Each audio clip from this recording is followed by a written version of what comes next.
It's not even done yet. But you're finding a little bit of something that you like. Very cool. Glad to see it.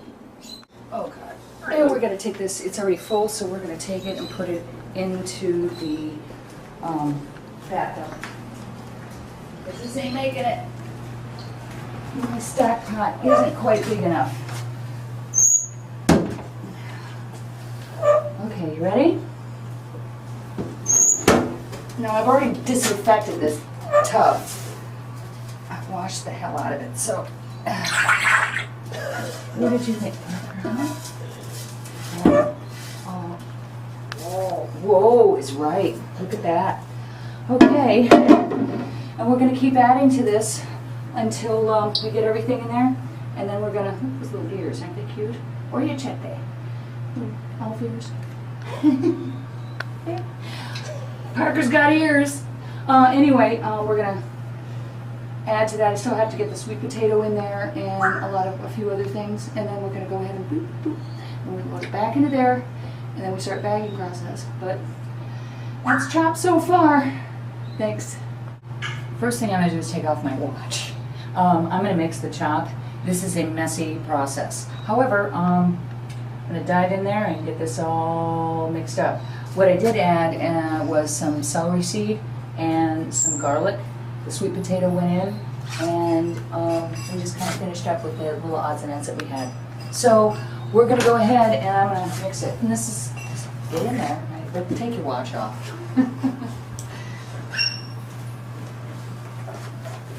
Look at the color. Isn't that unbelievable? You just want to try and get it all evenly distributed.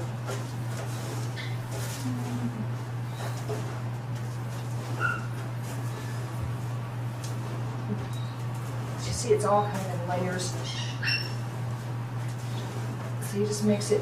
And once again, I did disinfect this tub. I cleaned it with simple green, scrubbed it, and then bleached it out.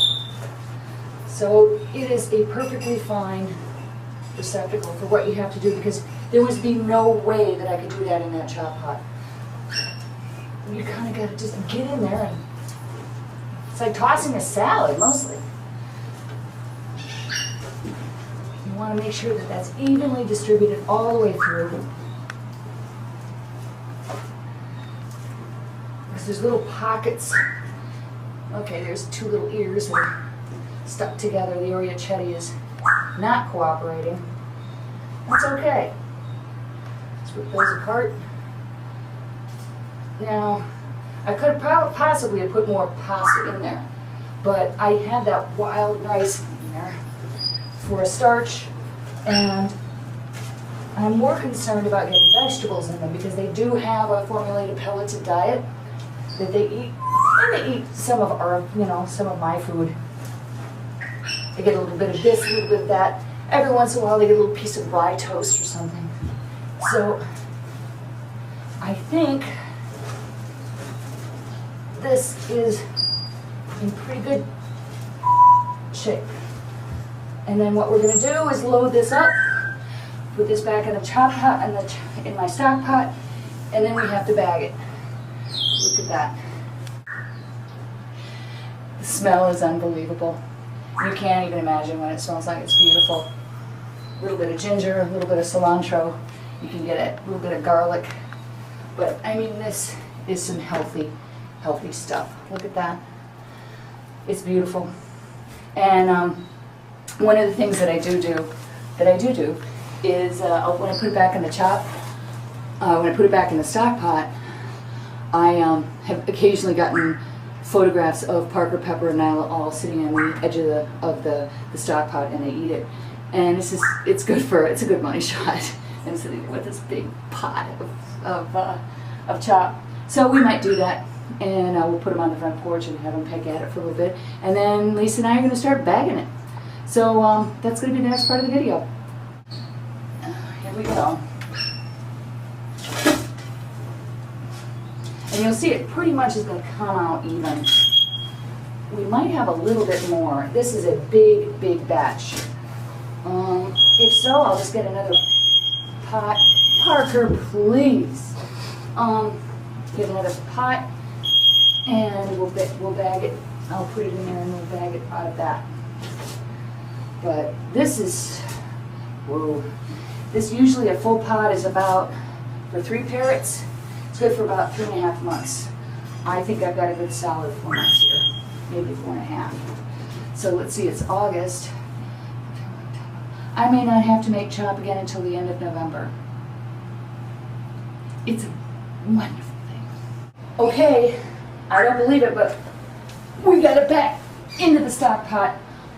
This is going to go on the front porch for the money shot, and we'll take a couple of shots of Parker, Pepper, and Nyla eating out of the chop pot. I'm amazed we got the whole darn thing back in there. So this is about, I want to say 50, 60 pounds easily. Oh, Skittles, please. Hi. Hi. How are you?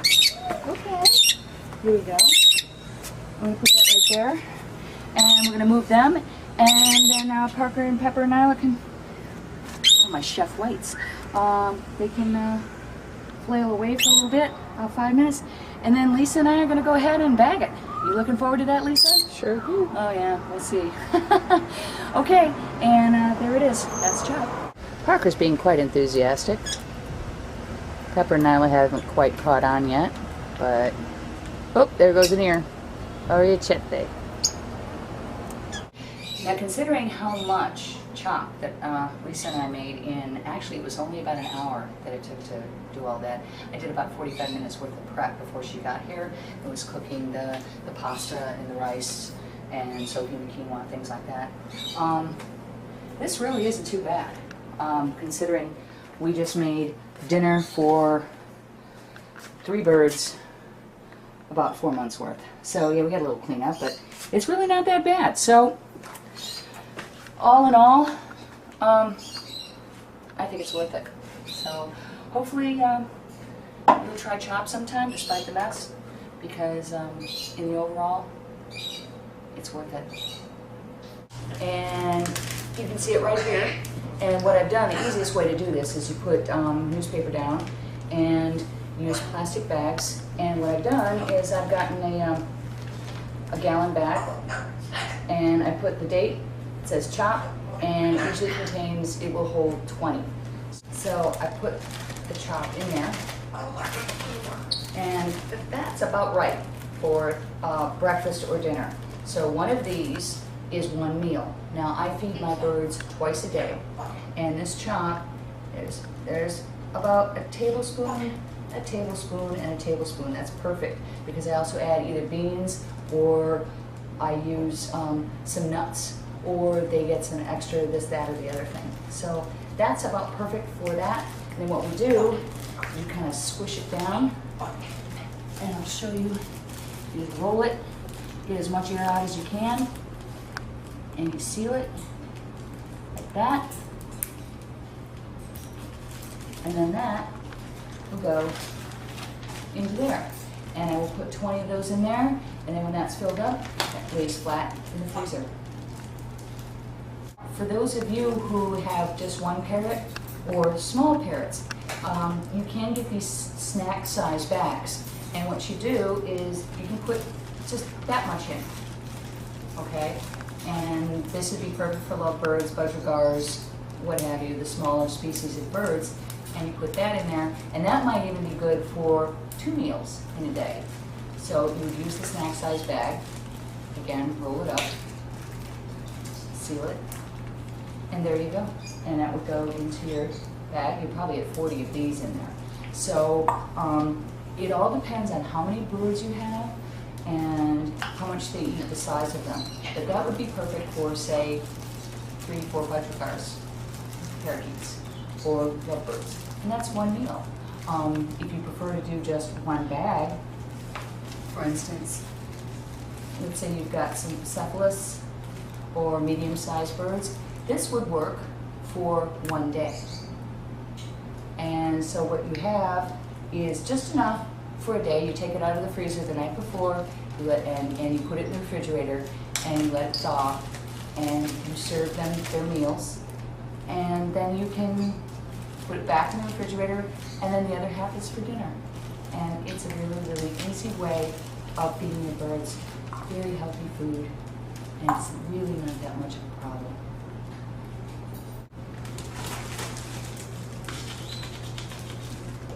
Eat your chop, you lazy goat. Eat your chop, you lazy goat. There it is. Oreo chippy.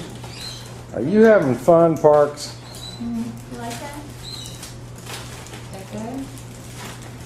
Bad job. Wow, look at this. There seems to be some interest.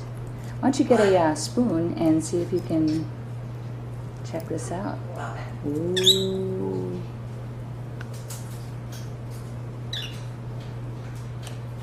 That's Skittles is the pretty little guy in the back there, and that's Buddy. Look at that. They've never had this before. Lisa has never, right? No.